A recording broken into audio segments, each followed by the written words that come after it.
Jumpa lagi di podcast Era Rumpi bersama saya Arya Astawa. Sobat Podcast, kalau pada episode sebelumnya saya sudah sharing atau berbagi informasi tentang soft skill. Jadi tentang manfaat soft skill itu apa, lalu bagaimana cara kita melatih keterampilan dari soft skill ini sehingga bisa memberikan dampak yang positif bagi diri kita. Hari ini saya kembali sharing dengan masih terkait dengan soft skill, tapi dengan salah satu jenis dari soft skill itu sendiri, yaitu public speaking. Dan tentunya sudah familiar ya istilah public speaking ini, atau pengetahuan tentang public speaking ini mungkin sudah pernah sobat pelajari, sobat baca begitu. Nah, jadi pertanyaannya adalah ada apa sih dengan public speaking? Atau haruskah saya belajar tentang public speaking? Atau yang terakhir nih, kenapa saya harus belajar public speaking? Nah, ini pertanyaan-pertanyaan yang mungkin ketika sobat mendengar kata public speaking muncul dalam pikiran sobat.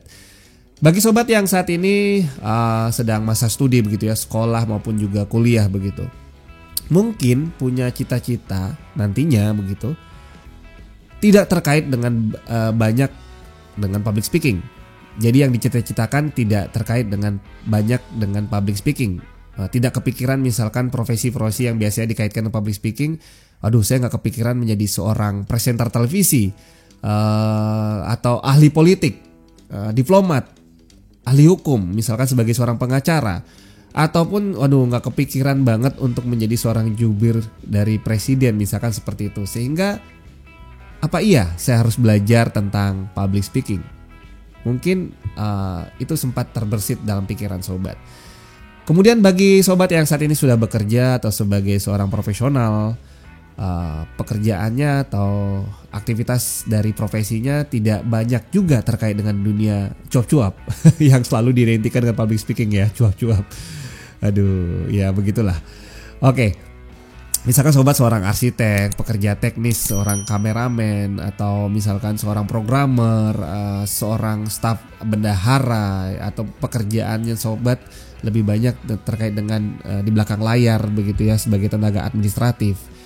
Lalu apakah iya profesi yang sudah saya kerjakan ini memang tidak menuntut banyak saya berbicara, tapi apa iya saya harus belajar lagi atau melatih kemampuan public speaking? Atau kenapa saya harus belajar tentang public speaking ketika sobat mendengar tentang public speaking? Ya, saya ingin sharing sebuah pengalaman yang mungkin kita semua pernah alami ya.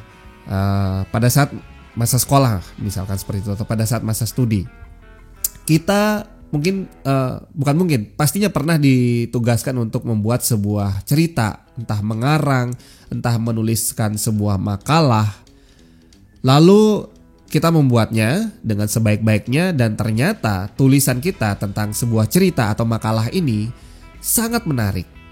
Bahkan bisa dikategorikan luar biasa bagi pengajar kita. Ketika dikumpulkan dengan tugas-tugas teman-teman kita yang lain, ternyata tugas kita menjadi salah satu yang terbaik, bahkan yang terbaik di kelas, sehingga guru kita atau pengajar kita atau dosen kita tertarik untuk meminta kita sebagai penulisnya untuk mempresentasikannya di depan kelas. Tentunya bangga dong ya, senang karena tugas kita ternyata diapresiasi, bahkan dinilai sebagai yang terbaik. Artinya kita juga tentunya mempersiapkan diri sebaik-baiknya untuk menampilkannya atau mempresentasikannya di hadapan kelas atau di depan teman-teman kita sendiri. Lalu pada saat hari H, setelah kita sudah mempersiapkannya, ternyata awalnya berjalan dengan baik, tapi di tengah jalan mendadak kita bingung untuk menjelaskannya, atau mendadak istilahnya yang sering saya juga pernah mengalaminya. Waduh, kenapa gue jadi blank ya? Nah, mungkin itu istilah ucapan yang muncul pada saat itu. Kok mendadak lupa?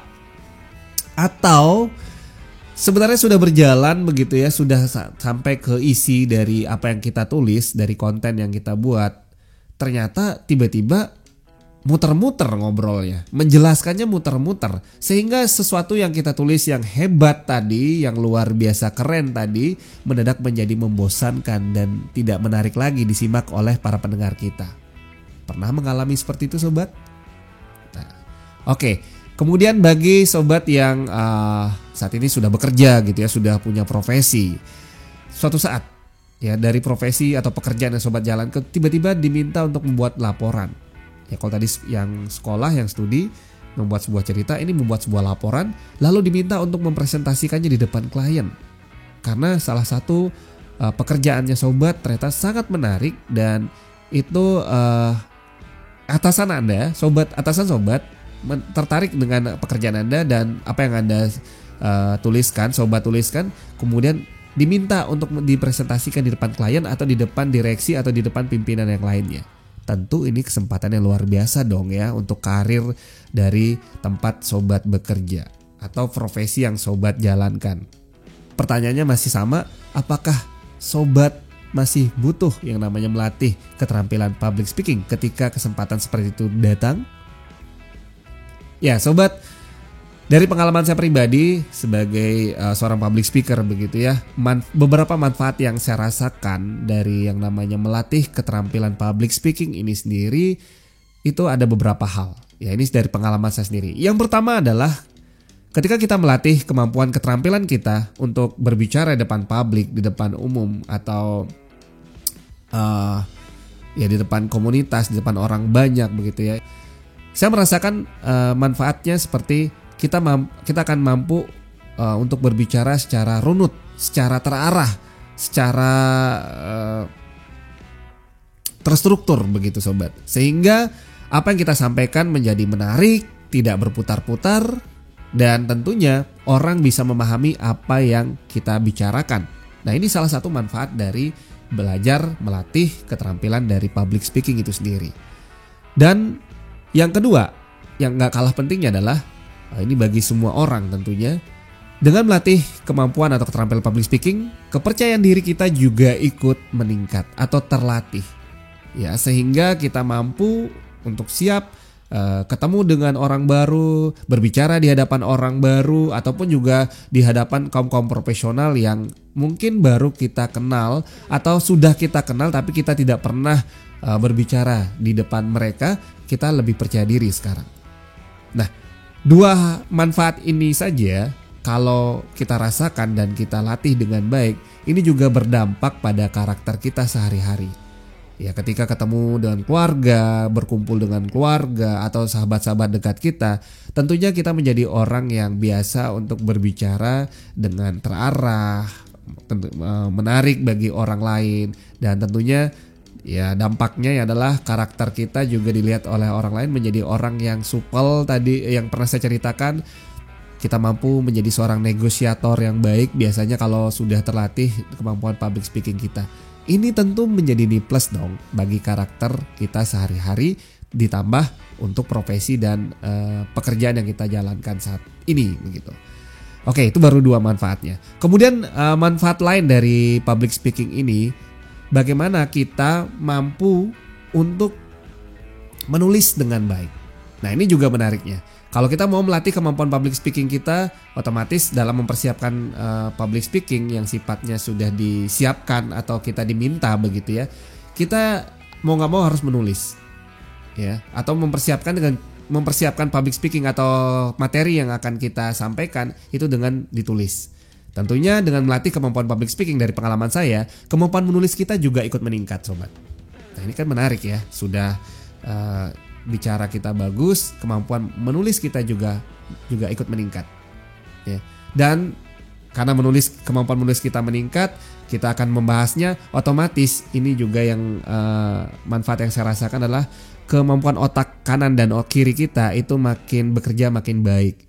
Nah tentu ini akan memberikan dampak juga bagi kesehatan otak kita untuk menjadi orang yang setidaknya nggak pikun, lebih cepat.